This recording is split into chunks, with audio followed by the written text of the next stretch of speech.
숱한 수식어를 낳고 있는 경북 경산 선거구가 뜨겁게 달아올랐습니다.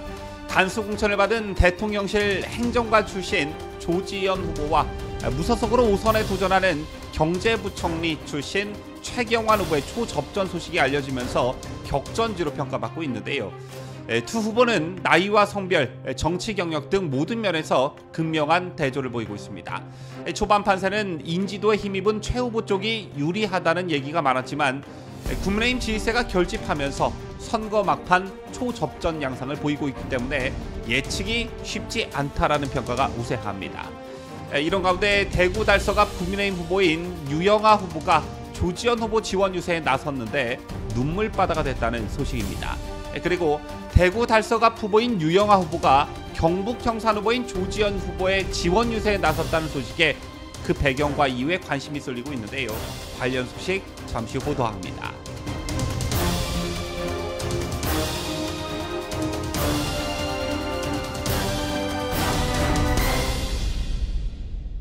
시청자 여러분 안녕하십니까? 뉴스데일리 베스트 미네커입니다.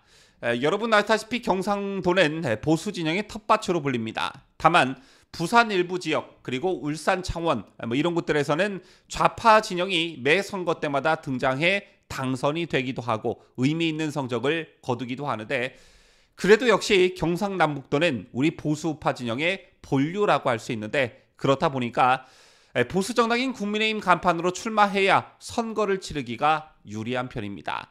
하지만 이번 총선에서 최경환, 도태우, 장해찬 후보는 공천 과정에서 이런저런 이유로 밀려나 무소속으로 총선에 출마했습니다. 그 중에서도 최경환 전 부총리가 출마한 경북 경산을 심도 있게 살펴보겠는데요. 다행히도 보수세가 워낙 강한 곳이기 때문에 국민의힘 조지현 후보와 무소속 최경환 후보의 표가 분산된다고 해도 좌파 정당 후보가 당선될 가능성은 거의 없어 보입니다.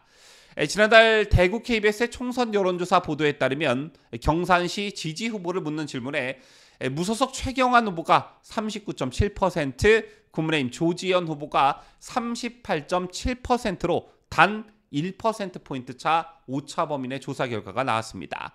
제밖에 진보당 남수정 후보는 6.3%, 녹색정의당 엄정혜 후보는 1.5%에 불과했기 때문에 최경환 또는 조지현 후보 둘 중에 당선자가 나올 듯한데요. 그 이전에 실시된 여론조사에서는 국민의힘 조지현 후보가 무소속 최경환 후보에게 상당한 열세를 보였습니다. 그러다가 지난 21일 한동훈 국민의힘 비상대책위원장이 이 지역에서 지원 유세를 했고 국민의힘 지지세가 결집하면서 조 후보가 상승세를 타기 시작한 것입니다.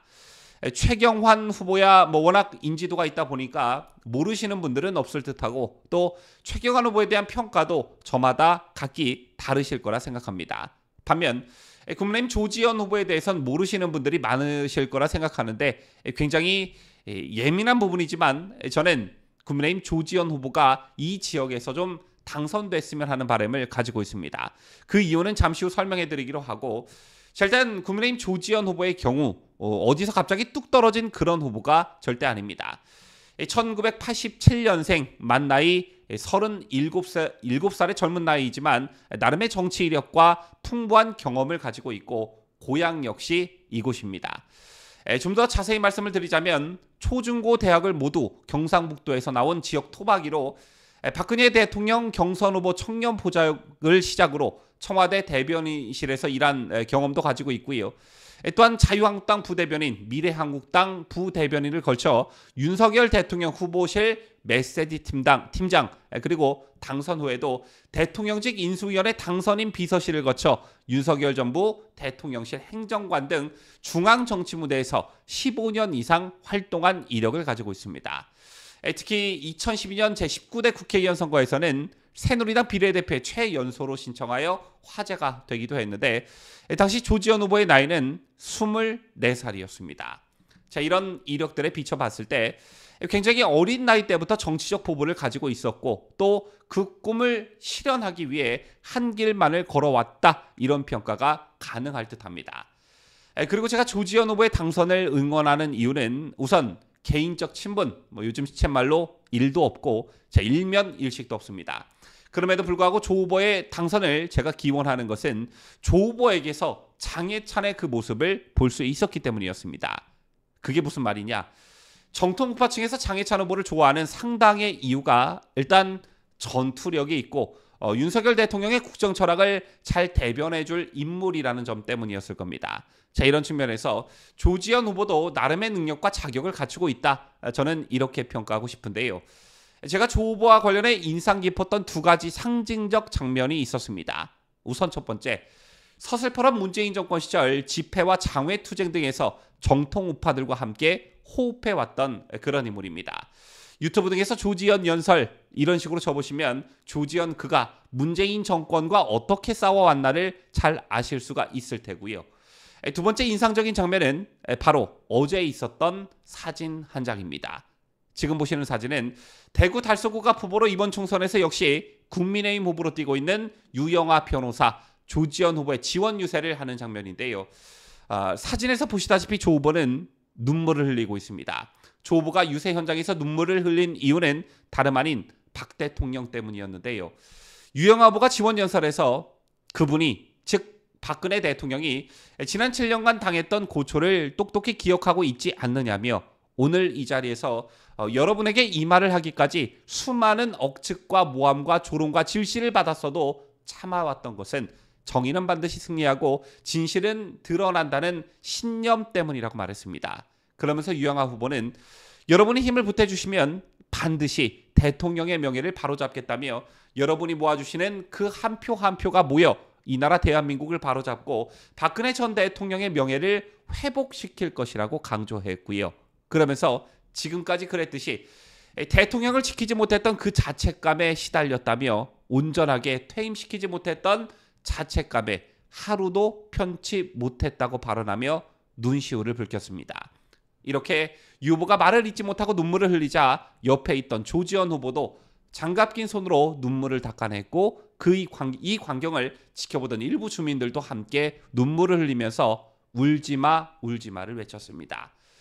아마도 제 생각엔 유영아 후보가 느끼는 어떤 감정들을, 즉 대통령을 지키지 못한 자책감을 조지현 후보도 함께 느끼고 있지 않았겠냐, 그래서 감정이 복받치지 않았겠냐 싶은데요. 좀 전에도 말씀을 드렸지만 조지현 후보는 한나라당 박근혜 대선 경선 후보 청령 보좌역 출신이고 청와대 대변인실에서도 일한 경력이 있기 때문에 박 대통령과의 인연이 있는 후보라고 말할 수 있습니다. 따라서 이런 전투력 있고 패기 있고 또 본인이 모신 대통령과의 의리를 지킬 줄 아는 그런 젊은 정치인이라는 생각이 들었고, 이런 후보라면 22대 국회에 입성해 윤석열 대통령의 국정 철학을 잘 대변해 줄 것 같다, 이런 생각이 들었습니다. 그리고 저희 개인적 분석입니다만 유영아 후보가 최경환 전 부총리가 무소속으로 출마한 옆 지역구에 국민의힘 후보 지원 유세를 갔다는 것은 박 대통령의 어떤 의중이 실린 그런 행보가 아닌가, 이런 생각도 하게 됩니다. 어쨌든 최경환 후보에 대한 지역민의 평가와 지지가 만만치 않은 상황이지만 조지현 같은 젊은 정치인을 이번 기회에 국회에 입성시켜 큰 인물로 키우는 발판을 경북 경산 유권자들께서 만들어 주셨으면 어떨까, 이런 생각을 가져봅니다. 지금까지 저는 자유대한민국을 소화하는 뉴스데일리 베스트 민앵커였습니다.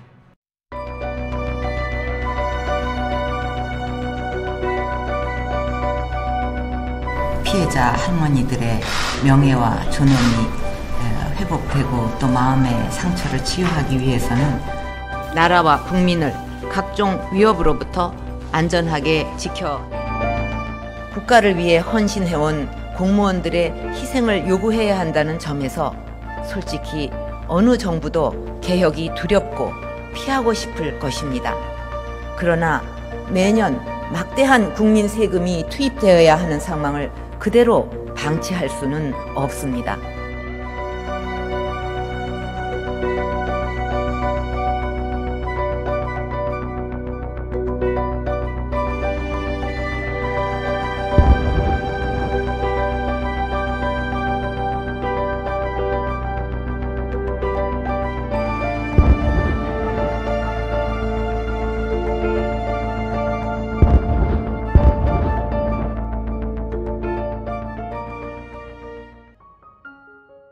시청자 여러분 안녕하세요. 뉴스데일리 베스트 운영자이자 뉴스를 전달하는 앵커 민들레입니다.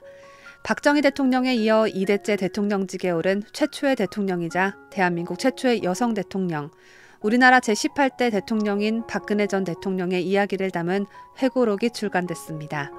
2007년 이후 박근혜 전 대통령이 정치적 삶을 회고한 것은 처음이어서 어떤 이야기가 담겼을까?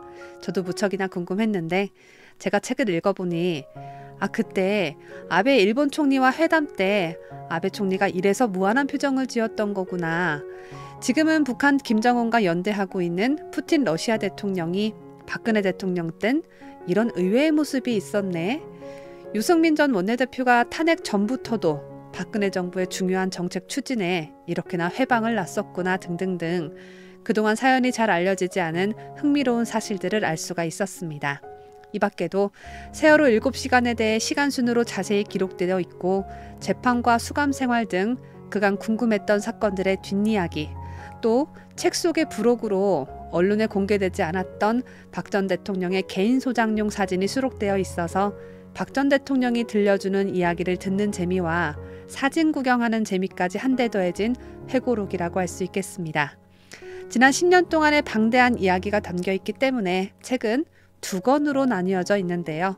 아직 구입하지 않은 분들 계시다면 어둠을 지나 미래로 1권과 2권 세트로 함께 구매하셔서 꼭 읽어보시길 강력 추천합니다. 저의 회고록이 우리가 더 나은 미래로 가는 작은 디딤돌이 되었으면 합니다. 국민 여러분과 함께 할 수 있어서 행복했습니다. 감사합니다.